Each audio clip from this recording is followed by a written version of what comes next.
ओम अदृश्यत्वादि गुणको धर्मोक्तेः ओम यथोर्णनाभि सृजते गृह्णते च यथा पृथिव्यामोषधयः सम्भवन्ति यथा सतः पुरुषात् केशलोमानि तथाक्षरात् सम्भवति यः विश्वम् तस्याः अग्निरेव मुखम् संहर्त्रे सर्वदोषाणां ज्ञानोत्पादनहेतवे धनस्य देवतायै ते भार्गवाय नमो नमः।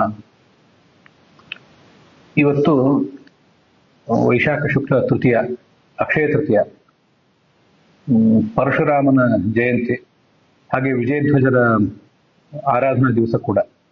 ವಿಜಯಧ್ವಜರ ಸ್ಮರಣೆಯನ್ನು ವಿಶೇಷವಾಗಿ ಸಾಯಂಕಾಲದ ಹೊತ್ತಿನಲ್ಲಿ ಭಾಗವತ ಪ್ರವಚನ ಮಾಡುವಾಗ ಮಾಡ್ತೇನೆ. ಈಗ ಪರಶುರಾಮನ ಸ್ತೋತ್ರವನ್ನು ಮಾಡಿದ್ದೇವೆ, ಅದನ್ನು ನೀವು ಗಮನಿಸಬೇಕು. ಮೊದಲು ಹೇಳಿದ್ದು ಈ ಅಥರ್ವಣ ಉಪನಿಷತ್ತಿನ ಶ್ಲೋಕ, ತಸ್ಯಾಹ ಅಗ್ನಿರೇವ ಮುಖಂ ಅಂತ ಹೇಳಿದೆ. ಅದು ಬೃಹದಾರಣ್ಯಕ ಉಪನಿಷತ್ನಲ್ಲಿ ಅಗ್ನ್ಯಂತರ್ಗತನಾದ ಪರಶುರಾಮನ ವರ್ಣನ ಪರವಾದದ್ದು. ಅದಾದ್ಮೇಲೆ ಒಂದು ಶ್ಲೋಕ ಹೇಳಿದೆ, ಅದನ್ನ ಗಮನಿಸಬೇಕು. ಅದು ಶ್ಲೋಕ ರಚನೆ ಮಾಡಿದ್ದು ನಾನು ಹೌದು, ಆದ್ರೆ ಅಲ್ಲಿರುವ ಎಲ್ಲಾ ಪದಗಳು ಕೂಡ ಸರ್ವಮೂಲದ್ದೇ. ಸಂಹರ್ತ್ರೆ ಸರ್ವದೋಷಾಣ, ಎಲ್ಲ ದೋಷಗಳನ್ನು ಪರಿಹರಿಸುವ ಅಂತೇಳಿ ಚತುರ್ಥಿ ವಿಭಕ್ತಿ ಅಂತವಾಗಿದೆ. ಚತುರ್ಥಿ ವಿಭಕ್ತಿ ಮಾತ್ರ ನನ್ನದು, ಉಳಿದ ಹಿಂದಿನ ಶಬ್ದಗಳೆಲ್ಲ ಬೃಹದಾರಣ್ಯಕ ಉಪನಿಷತ್ ಭಾಷ್ಯದ್ದು. ಜ್ಞಾನೋತ್ಪಾದನ ಹೇತವೇ, ಆ ಪರಶುರಾಮ ಜ್ಞಾನದಾಯಕ ಅಂತ ಭಾಗವತ ತಾತ್ಪರ್ಯ ವರ್ಣನೆ ಮಾಡಿದೆ, ಅದೇ ಶಬ್ದಗಳು ಅಲ್ಲಿವೆ. ಚತುರ್ಥಿ ವಿಭಕ್ತಿ ನನ್ನದು. ಧನಸ್ಯ ದೇವತಾಯೈ, ಧನದ ದೇವತೆಯಾದ ನಿನಗೆ ಅಂತ ಅಲ್ಲಿ ಬಂದಿದೆ. ಅದು ಮಹಾಭಾರತ ತಾತ್ಪರ್ಯ ನಿರ್ಣಯದಲ್ಲಿ ಆ ಥರ ಸ್ತೋತ್ರ ಇದೆ. ಮುಂದೆ ಭಾರ್ಗವಾಯ ನಮೋ ನಮಃ ಅಂತ ಹೀಗೆ ಕೊನೆಯದನ್ನು ಸೇರಿಸ್ಕೊಂಡಿದ್ವಿ. ಹೀಗೆ ಧನದ ದೇವತೆ, ಜ್ಞಾನದಾಯಕನಾದವನು, ಹಾಗೆ ಎಲ್ಲ ದೋಷವನ್ನು ಪರಿಹಾರ ಮಾಡುವ ಆ ಪರಶುರಾಮನ ವರ್ಣನಾಪರವಾದ ಶ್ಲೋಕದೊಂದಿಗೆ ಇವತ್ತಿನ ಈ ಭಾಗ ಪ್ರಾರಂಭ ಕಾಣ್ತದೆ. ಎಲ್ಲ ಶ್ರೋತೃಗಳಿಗೂ ಕೂಡ ಅಕ್ಷಯ ತೃತೀಯಾದ ಶುಭಾಶಯಗಳು ಮತ್ತು ನಮಸ್ಕಾರಗಳು. ತತ್ವಪ್ರಕಾಶಿಕ ನಾವು ನೋಡ್ತಾ ಇದ್ದೀವಿ. 1ನೇ ಅಧ್ಯಾಯದ 2ನೇ ಪಾದದ 21ನೇ ಸೂತ್ರ ಇದು. ಅದರಲ್ಲಿ ಈಗ ನಾವು ಇದನ್ನ ನೋಡ್ತಾ ಇದ್ದೀವಿ. ಸಿದ್ಧಾಂತ ಸೂತ್ರಂ ಅವತಾರ ಐತಿ. ಒಂದು ಬಾರಿ ಈಗ ಪೂರ್ವ ಪಕ್ಷ ನಡೆದಿದೆ. ಪೂರ್ವ ಪಕ್ಷವನ್ನು ನಡೆದ ಮೇಲೆ ಸಿದ್ಧಾಂತವನ್ನು ಹೇಳುವಂತಹ ಸೂತ್ರವನ್ನ ತೋರಿಸ್ತಾ ಇದ್ದಾರೆ. ಅತಃ ಅಂತೇಳಿ, ಅತಃ ಬ್ರವೀತಿ ಇತ್ಯತಃ ಅಬ್ರವೀತ್ ಅಂತ ಆಚಾರ್ಯರ ಭಾಷ್ಯದಲ್ಲಿ ವಾಕ್ಯ ಇದೆ. ಅದಾದ್ಮೇಲೆ ಪೂರ್ವ ಪಕ್ಷವನ್ನೇ ಇನ್ನಷ್ಟು ಸ್ಪಷ್ಟಪಡಿಸ್ತಾರೆ. ಈ ಅದೃಶ್ಯತ್ವ ಮೊದಲಾದ ಗುಣಗಳು ಅವು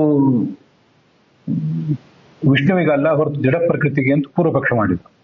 ಹಾಗಾಗಿ ಆ ಪೂರ್ವ ಪಕ್ಷದ ಮೇಲೆ ಮತ್ತಷ್ಟು ಪ್ರಶ್ನೆಗಳು ಬರ್ತವೆ. ಅವೇನು? ಅದೃಶ್ಯತ್ವಾದಿ ನ ವಿಷ್ಣುಶ್ಚೇತ್, ಅದೃಶ್ಯತ್ವಾದಿ ಗುಣಗಳು ವಿಷ್ಣುವಿಗೆ ಬರೋದಿಲ್ಲ ಅಂತ ಅಂದ್ರೆ ಹಾಗಾದ್ರೆ ಆ ವಾಕ್ಯ ಯಾರನ್ನು ಹೇಳ್ತದೆ ಅಂತ ಪ್ರಶ್ನೆ ಬರ್ತದೆ. ವಾಕ್ಯಕ್ಕೆ ನಿರ್ವಿಷಯತೆಯ, ವಾಕ್ಯಕ್ಕೆ ಪ್ರತಿಪಾದ್ಯನಾದಂಥ ಒಬ್ಬ ವ್ಯಕ್ತಿಯೇ ಇಲ್ಲ ಅಂತ ಆಯ್ತು. ಆವಾಗ ಅದು ಅಪ್ರಮಾಣ ಆಗ್ಬೇಕಾಗ್ತದಲ್ಲ. ಇತ್ಯತಃ ಪರಂ, ಈ ಒಂದು ಪ್ರಶ್ನೆಗೆ ಉತ್ತರ ರೂಪವಾಗಿ ಪೂರ್ವ ಪಕ್ಷಂ ವಿಷದಯತಿ, ಅದನ್ನ ನಿರಾಕರಣೆ ಮಾಡುವುದಕ್ಕಿಂತ ಮುಂಚೆ, ಪೂರ್ವ ಪಕ್ಷವನ್ನು ಖಂಡಿಸುವುದಕ್ಕಿಂತ ಮುಂಚೆ ಆ ಪೂರ್ವ ಪಕ್ಷವನ್ನು ಇನ್ನಷ್ಟು ಸ್ಪಷ್ಟಪಡಿಸಬೇಕು. ಅದಕ್ಕಾಗಿ ಪೃಥಿವ್ಯಾಧಿ ಅಂತ ಆ ಭಾಷ್ಯವಾಕ್ಯದಲ್ಲೇ ಪೃಥಿವ್ಯಾಧಿ ದೃಷ್ಟಾಂತ ಮುಕ್ತ ಅಕ್ಷರಾತ್ ಸಂಭೂತಿ ವಿಶ್ವಂ ಇತ್ಯತಃ ಪರಂ ತತ್ಪರತಃ ಪರಾಭಿಧಾನಾತ್ ಅಂತ ಹೀಗೆ ಅದನ್ನು ವರ್ಣನೆ ಮಾಡಲಿಕ್ಕೆ ತೊಡಗಿದ್ದಾರೆ. ಅದೃಶ್ಯತ್ವಾದಿಗಳು ವಿಷ್ಣುವಿಗಿಲ್ಲ ಅಂತ ಹೇಳಿದ್ರಿ, ಹಾಗಾದ್ರೆ ಅದು ಯಾರಿಗೆ ಅಂತ ಪ್ರಶ್ನೆ ಬರ್ತದಲ್ಲ. ಹಾಗಾದ್ರೆ ಕೇಳಿ ಅಂತ ಅವರು ಈ ಉತ್ತರ ಹೇಳಲಿಕ್ಕೆ ತೊಡಗಿದ್ದಾರೆ. ಅದೃಶ್ಯತ್ವಾದಿಕಂ ಜಡ ಪ್ರಕೃತಿ ಭವೇ, ಪೂರ್ವ ಪಕ್ಷದವರು ತಮ್ಮ ಅಭಿಪ್ರಾಯ ಹೇಳ್ತಾರೆ. ವಿಷ್ಣುವಿಗಿಲ್ಲದೆ ಹೋದ್ರೆ ಏನಂತೆ, ವಿಷ್ಣುವೇ ಜಗತ್ತಿನಲ್ಲಿ ಒಬ್ಬನೇ ಇರೋದ. ಈ ಜಡ ಪ್ರಕೃತಿಗೂ ಕೂಡ ನಾವು ಈ ಜಡ ಪ್ರಕೃತಿ, ಅದಕ್ಕೆ ಅದೃಶ್ಯತ್ವಾದಿ ಗುಣಗಳಿಂದ ಹೇಳಿದೆ. ಅದೃಶ್ಯತ್ವಾದಿ ಅಂದ್ರೆ ಏನು ಅಂತ ನಾವು ಈ ಹಿಂದಿನ ನೋಡಿದ್ದೇವೆ. ಭಾವದೀಪ ಟಿಪ್ಪಣಿಯಲ್ಲಿ ಬಂದಿದೆ. ಸ್ವಾಮಿ ರಾಹಿತ್ಯ ಮೊದಲಾದ ಗುಣಗಳನ್ನ ಇಟ್ಕೋಬಹುದು ಅದೃಶ್ಯತ್ವ ಇತ್ಯಾದಿ ಶಬ್ದಗಳಿಂದ ಅಂತ ಹೇಳಿ. ಅದು ಜಡ ಪ್ರಕೃತಿಗೆ ಅದನ್ನ ಹೇಳಬಹುದು. ಅಸ್ಯಾಹ ಪೃಥಿವ್ಯಾದಿ ದೃಷ್ಟಾಂತೇನ ಉಪಾದಾನತೆಯ ಜಗತ್ಕಾರಣತ್ವ ಉಕ್ತೇ. ಅದು ಹೇಗೆ ಅಂದ್ರೆ, ಈ ಜಡ ಪ್ರಕೃತಿ ಹೇಗೆ ಜಗತ್ತನ್ನು ಸೃಷ್ಟಿಸ್ತದೆ ಅಂತ ಪ್ರಶ್ನೆ ಬಂದಾಗ ಅಲ್ಲಿ ಪೃಥ್ವಿ ಮೊದಲಾದ ದೃಷ್ಟಾಂತಗಳನ್ನು ಕೊಟ್ಟಿದ್ದಾರೆ. ಪೃಥ್ವಿಯಾದಿ ದೃಷ್ಟಾಂತೇನ, ಪೃಥ್ವಿ ಮೊದಲಾದ ದೃಷ್ಟಾಂತಗಳನ್ನು ಕೊಟ್ಟಿರುವುದರಿಂದ ಅಸ್ಯಾಹ ಉಪಾದಾನತ್ವೇನ, ಅಸ್ಯಾಹ ಈ ಪ್ರಕೃತಿಯು ಜಗತ್ತಿಗೆ ಉಪಾದಾನ ಕಾರಣ ಆಗಿರುವುದರಿಂದ ಅದು ಜಗತ್ತಿಗೆ ಕಾರಣ ಆಗ್ಬಹುದು. ಆದ್ರಿಂದ ಆ ಪ್ರಕೃತಿಯೇ ಜಗತ್ ಕಾರಣ ಆಗಲಿಕ್ಕೆ, ಅದೃಶ್ಯ ಆಗಲಿಕ್ಕೆ ಏನು ಕೂಡ ತೊಂದರೆ ಇಲ್ಲ ಅಂತ ಅದರ ತಾತ್ಪರ್ಯ. ಉಪಾದಾನತೆಯ ಜಗತ್ ಕಾರಣ, ಉಪಾದಾನ ಆಗಿರುವ ಮೂಲಕ ಅದು ಜಗತ್ತಿಗೆ ಕಾರಣ ಆಗಲಿಕ್ಕೆ ಏನು ತೊಂದರೆ ಇಲ್ಲ ಅಂತ ಅದರ ಅಭಿಪ್ರಾಯ. ನಚಾಯಂ ಕಾರಣತ್ವ ಮಾತ್ರ ದೃಷ್ಟಾಂತ ಇತಿ ವಾಚ್ಯಂ ಇತ್ಯತಃ ವಾಕ್ಯಾದನಂತರಂ ಅಕ್ಷರಾತ್ ಪರತಃ ಪರಂ ಇತಿ ತಸ್ಮಾತ್ ಪರತಃ ಪರಾಭಿಧಾನ. ಅಲ್ಲೊಂದು ಮತ್ತೆ ಪ್ರಶ್ನೆ ಬರಬಹುದು. ಈ ಅಕ್ಷರ ತತ್ವ ಅಂತ ಅನ್ನೋದೇನು ಜಗತ್ತಿಗೆ ಕಾರಣ ಆಗಿದೆಯಲ್ಲ, ಅದು ಜಗತ್ತಿಗೆ ಕಾರಣ ಅಂತ ಹೇಳಲಿಕ್ಕೆ ಹೊರಟಿದ್ದಾರೆ. ಜಗತ್ತಿಗೆ ಈ ಅಕ್ಷರ ತತ್ವವು ಕಾರಣ ಅಂತ ವರ್ಣನೆ ಮಾಡಿದ್ದಾರೆ ಅಲ್ಲಿ ಉಪನಿಷತ್ನಲ್ಲಿ. ಈ ಪೂರ್ವ ಪಕ್ಷ ಏನ್ ನಡೆದಿದೆ, ಆ ಪೂರ್ವ ಪಕ್ಷದ ವಿರುದ್ಧವಾಗಿ ಮತ್ತೊಂದೆರಡು ಸಣ್ಣ ಪುಟ್ಟ ಪ್ರಶ್ನೆಗಳು ಹೇಳಬಹುದು. ಅದು ಈ ಅಕ್ಷರ ತತ್ವ ಜಗತ್ತಿಗೆ ಕಾರಣ ಅಂತ ನಾವು ಪ್ರತಿಪಾದನೆ ಮಾಡಬೇಕಾದ ವಿಷಯ. ಅದಕ್ಕೆ ಪೃಥ್ವಿ ದೃಷ್ಟಾಂತ ಕೊಟ್ಟಿದ್ದಾರಲ್ಲ, ಪೃಥ್ವಿ ದೃಷ್ಟಾಂತ ಕೊಟ್ಟಿರುವುದು ಉಪಾದಾನ ಕಾರಣ ಎಂಬ ವಿಷಯದಲ್ಲಿ ಪೃಥ್ವಿ ದೃಷ್ಟಾಂತ ಕೊಟ್ಟಿರುವುದು ಅಂತ ನೀವು ಪೂರ್ವ ಪಕ್ಷದವರು ಹೇಳಿದ್ರಿ. ಆದ್ರೆ ಹಾಗ್ಯಾಕೆ ಇಟ್ಕೋಬೇಕು? ಅಕ್ಷರ ತತ್ವ ಜಗತ್ತಿಗೆ ಕಾರಣ ಅಂತ ನಾವು ಪ್ರತಿಪಾದನೆ ಮಾಡ್ಲಿಕ್ಕೆ ಉಪಾದಾನ ಕಾರಣತ್ವ ಅಂತ ಅನ್ನೋದು ಯಾಕೆ ಬೇಕು? ಉಪಾದಾನ ಕಾರಣತ್ವ ಎಂಬ ವಿಷಯದಲ್ಲಿ ದೃಷ್ಟಾಂತ ಅಲ್ಲ, ಅದು ಒಟ್ಟಾರೆ ಕಾರಣ ಎಂಬ ವಿಷಯದಲ್ಲಿ ಮಾತ್ರ ದೃಷ್ಟಾಂತ. ಕಾರಣತ್ವ ಮಾತ್ರ, ಕೇವಲ ಕಾರಣ ಎಂಬ ವಿಷಯದಲ್ಲಿ ಮಾತ್ರ ದೃಷ್ಟಾಂತ ಇದಾಗಿದೆ. ಅದರಿಂದ ಉಪಾದಾನ ಕಾರಣ ಎಂಬ ಅರ್ಥದಲ್ಲಿ ಇದು ದೃಷ್ಟಾಂತ ಅಲ್ಲವೇ ಅಲ್ಲ. ಅಲ್ಲಿ ಪೃಥ್ವಿ ಅಂತ ಇರಬಹುದು, ಆದ್ರೆ ಅದು ಆ ದೃಷ್ಟಿ ಉಪಾದಾನ ಕಾರಣ ಎಂಬ ದೃಷ್ಟಿಕೋನ ಅದಕ್ಕೇನಿಲ್ಲ ಅಂತ ಹೀಗೆ ನಮಗೊಂದು ಪ್ರಶ್ನೆ ಬರ್ಬೋದು. ಪೂರ್ವ ಪಕ್ಷದ ಮೇಲೆ ಇದು ಪ್ರಶ್ನೆ.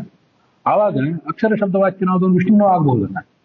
ವಿಷ್ಣು ಜಗತ್ತಿಗೆ ಉಪಾದಾನ ಕಾರಣ ಅಲ್ಲದೆ ಇರಬಹುದು, ಆದ್ರೆ ಅವನು ನಿಮಿತ್ತ ಕಾರಣನಾಗಿದ್ದಾನೆ. ಮತ್ತೆ ಆ ಉಪನಿಷತ್ತು ಕೊಟ್ಟಿರುವಂತಹ ದೃಷ್ಟಾಂತ ಅದು ಉಪಾದಾನ ಕಾರಣ ಎಂಬ ನಿರ್ದಿಷ್ಟವಾದ ಅಭಿಪ್ರಾಯವನ್ನೇ ಇಟ್ಕೊಂಡೇನು ಹೊರಟಿಲ್ಲ. ಅದಕ್ಕೆ ಒಟ್ಟಾರೆ ಕಾರಣ ಅಂತ ಇಷ್ಟು ಮಾತ್ರ ಅಭಿಪ್ರಾಯ ಇದೆ. ಆದ್ರಿಂದ ಅಕ್ಷರ ಶಬ್ದವಾಚ್ಯ ವಿಷ್ಣುನೂ ಆಗಬಹುದಲ್ಲ ಅಂತ ಪ್ರಶ್ನೆ ಬರಬಹುದು. ಇತ್ಯತಃ ಈ ಒಂದು ಪ್ರಶ್ನೆ. ಅದಕ್ಕೆ ಆ ವಾಕ್ಯಾದ ನಂತರಂ ಅಂತ ಮತ್ತೆ ಉತ್ತರ ಇದೆ. ಆ ಪೂರ್ವ ಪಕ್ಷದ ಮೇಲೆ ಬರುವಂತಹ ಪ್ರಶ್ನವನ್ನು ಇನ್ನೊಂದ್ಸರಿ ಗಮನಿಸಿ. ನಚ ಅಯಂ ಕಾರಣತ್ವ ಮಾತ್ರ ದೃಷ್ಟಾಂತ. ಅಯಂ ಅಂದ್ರೆ ಪೃಥ್ವಿ ಮೊದಲಾದ ದೃಷ್ಟಾಂತಗಳನ್ನು ಕೊಟ್ಟಿದ್ದಾರಲ್ಲ, ಇವು ಕೇವಲ ಕಾರಣತ್ವವನ್ನು ಹೇಳುವುದಕ್ಕೆ ದೃಷ್ಟಾಂತವೇ ಹೊರತು ಉಪಾದಾನ ಕಾರಣ ಹೇಳುವುದಕ್ಕೆ ದೃಷ್ಟಾಂತ ಅಲ್ಲ. ಆದ್ರಿಂದ ವಿಷ್ಣುವೇ ಜಗತ್ತಿಗೆ ಕಾರಣ ಆಗಬಹುದು ಅಂತ ಹೀಗೆ ಪ್ರಶ್ನೆ ಬಂದ್ರೆ ಇತ್ಯತಃ, ಆವಾಗ ವಾಕ್ಯಾದ ನಂತರ ಕೊನೆಗೆ ಅಲ್ಲೇನು ಮುಂದೆ ಹೇಳಿದಾರಲ್ಲ, ಈ ಮುಂದೆ ಈ ವಾಕ್ಯದ ನಂತರ ಅಕ್ಷರ ತತ್ವಕ್ಕಿಂತಲೂ ಉತ್ತಮೋತ್ತಮ ಒಬ್ಬನಿದ್ದಾನೆ ಅಂತ ವರ್ಣನೆ ಮಾಡಿದ್ದಾರೆ. ಅಕ್ಷರಾತ್ ಪರತಃ ಪರಹ, ಅಕ್ಷರವಾದದ್ದು ಯಾವುದಿದೆ ಅದಕ್ಕಿಂತ ಉತ್ತಮನಾದ ಮತ್ತೊಬ್ಬ ಇದ್ದಾನೆ ಅಂತ ಶ್ರುತಿ ಹೇಳ್ತಿದೆಯಲ್ಲ. ಆದ್ರಿಂದ ಪರತಃ ಪರ ಒಬ್ಬ ಇದ್ದಾನೆ ಅಂತ ವರ್ಣನೆ ಮಾಡಿದ್ದಾರೆ. ಪರತಃ ಪರ ಇರ್ಬೇಕಾದ್ರೆ ಇಲ್ಲಿ ಅಕ್ಷರ ಶಬ್ದ ವಾಕ್ಯ ಯಾರು? ಹಾಗಾದ್ರೆ ಅದು ಪ್ರಕೃತಿನೇ ಆಗುತ್ತೆ. ನೀವು ವಿಷ್ಣುವನ್ನು ಇಟ್ಕೊಂಡ್ಬಿಟ್ರೆ, ಅಕ್ಷರ ಶಬ್ದ ವಾಕ್ಯನಾದವನು ವಿಷ್ಣು ಅಂತ ಅರ್ಥ ಇಟ್ಕೊಂಡ್ರೆ, ಮತ್ತು ಅವನೇ ಜಗತ್ತಿಗೆ ಕಾರಣ ಅಂತ ನೀವು ಪ್ರತಿಪಾದನೆ ಮಾಡ್ತಾ ಹೋದ್ರೆ,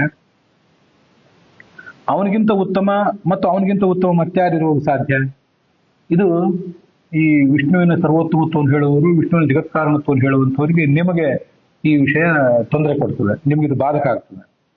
ಅದನ್ನು ನೀವು ಸಮರ್ಥನೆ ಮಾಡ್ಲಿಕ್ಕೆ ಬರೋದಿಲ್ಲ. ಆದ್ರಿಂದ ನಾವು ಪ್ರಶ್ನೆ ಮಾಡಿದ್ದು ಸರಿ ಇದೆ ಅಂತ ಅವರ ತಾತ್ಪರ್ಯ. ಅಕ್ಷರಾತ್ ಪರತಃ ಪರಹ ಇತಿ ತಸ್ಮಾತ್ ಪರತಃ ಪರಾಭಿಧಾನ. ತಸ್ಮಾತ್ ಅಂದ್ರೆ ಅಕ್ಷರಕ್ಕಿಂತ ಪರತಃ ಉತ್ತಮನಾದ ಮತ್ತೊಬ್ಬನಿಗಿಂತ ಮತ್ತೊಬ್ಬರನ್ನು ಅಲ್ಲಿ ವರ್ಣನೆ ಮಾಡಿದ್ದಾರೆ. ಆದ್ರಿಂದ ಈ ನೀವು ವಿಷ್ಣುವೇ ಜಗತ್ ಕಾರಣ ಆಗಬಹುದು, ಅವನೇ ಅಕ್ಷರ ಶಬ್ದ ವಾಚ್ಯನ ಆಗಬಹುದು ಅಂತ ಪ್ರಶ್ನೆ ಮಾಡಿದ್ದು ಸರಿಯಾಗೋದಿಲ್ಲ ಅಂತ ಅದರ ತಾತ್ಪರ್ಯ. ವಿಷ್ಣುವಿಗಿಂತ ಉತ್ತಮನನ್ನು ಹೇಳುವಂತ ಪ್ರಸಂಗ ಬರ್ತದೆ, ವಿಷ್ಣುವಿನ ಸರ್ವೋತ್ತಮತ್ವಕ್ಕೆ ಅದರಿಂದ ಧಕ್ಕೆ ಬರ್ತದೆ ಅಂತ ಅದರ ತಾತ್ಪರ್ಯ. ಆದ್ರಿಂದ ಜಡ ಪ್ರಕೃತಿಯೇ ಇಲ್ಲಿ ಅಕ್ಷರ ಶಬ್ದ ವಾಚ್ಯ ಅಂತ ಪೂರ್ವ ಪಕ್ಷ ಮಾತ್ರ ಸ್ಥಿರ ಆಯ್ತು. ಪೂರ್ವ ಪಕ್ಷ ಮಾಡೋರು ನಿರ್ದಿಷ್ಟವಾಗಿ ಯಾವುದೋ ಒಂದು ಆಲೋಚನೆ ಇಟ್ಕೊಂಡಿರ್ತಾರೆ ಅಂತಿಲ್ಲ. ಪೂರ್ವ ಪಕ್ಷ ಮಾಡುವವರು ಬೇರೆ ಬೇರೆ ಹಿನ್ನೆಲೆಯವರಾಗಿರ್ತಾರೆ, ಅಥವಾ ಬೇರೆ ಬೇರೆ ಹಿನ್ನೆಲೆಗಳನ್ನು ಶಿಷ್ಯರಾದವರು ಗುರುವಿನ ಮುಂದೆ ಪೂರ್ವ ಪಕ್ಷ ರೂಪದಲ್ಲಿ ಪ್ರಸ್ತುತಪಡಿಸ್ತಾರೆ ಅಷ್ಟೇ. ಆದ್ರಿಂದ ಜಡ ಪ್ರಕೃತಿಯೇ ಆಗ್ಬೇಕಂತ ನಮ್ದೇನಿಲ್ಲ. ಚೇತನ ಪ್ರಕೃತಿ ಇರುವ ಅದೃಶ್ಯತ್ವಾದಿಕಂ. ಚೇತನ ಪ್ರಕೃತಿಯೂ ಕೂಡ ಅದು ಕೂಡ ಅಕ್ಷರ ಶುದ್ಧ ವಾಚ್ಯ ಅಂತ ಹಾಗಾಗಬಹುದು. ಅದಕ್ಕೂ ಏನು ತೊಂದರೆ ಇಲ್ಲ. ತಸ್ಯಾಂ ಅಕ್ಷರ ಶಬ್ದಕ್ಕೆ ಸ್ಮೃತಿ ಸಿದ್ಧತ್ವ. ಆ ಚೇತನ ಪ್ರಕೃತಿಯಾದಂಥ ಲಕ್ಷ್ಮೀದೇವಿ ಏನಿದ್ದಾಳೆ ಅವಳಿಗೆ ಅಕ್ಷರ ಶಬ್ದ ವಾಚ್ಯತ್ವ ಇದೆ ಅಂತ ಅನ್ನೋದು ಸ್ಮೃತಿಯಲ್ಲಿ ಸಿದ್ಧವಾಗಿದೆ. ಕೂಟಸ್ಥೋಕ್ಷರ ಉಚ್ಯತೆ ಅಂತ ಭಗವದ್ಗೀತಾದಲ್ಲಿ. ಖರ ಪುರುಷರು ಮತ್ತೆ ಅಕ್ಷರ ಪುರುಷರು ಅಂತ ಇಬ್ಬರು ಪುರುಷರಿದ್ದಾರೆ. ಖರ ಪುರುಷರು ಅಂದ್ರೆ ದೇಹನಾಶವನ್ನು ಹೊಂದುವಂತಹ ಎಲ್ಲಾ ಪುರುಷರನ್ನು ಕೂಡ ಖರ ಪುರುಷರು ಅಂತೀವಿ. ಯಾರಿಗೆ ದೇಹನಾಶವೇ ಇಲ್ಲವೋ ಅಂಥ ಲಕ್ಷ್ಮೀದೇವಿಯನ್ನ ಅಕ್ಷರ ಪುರುಷ ಅಂತ ಹೇಳ್ತಾನೆ.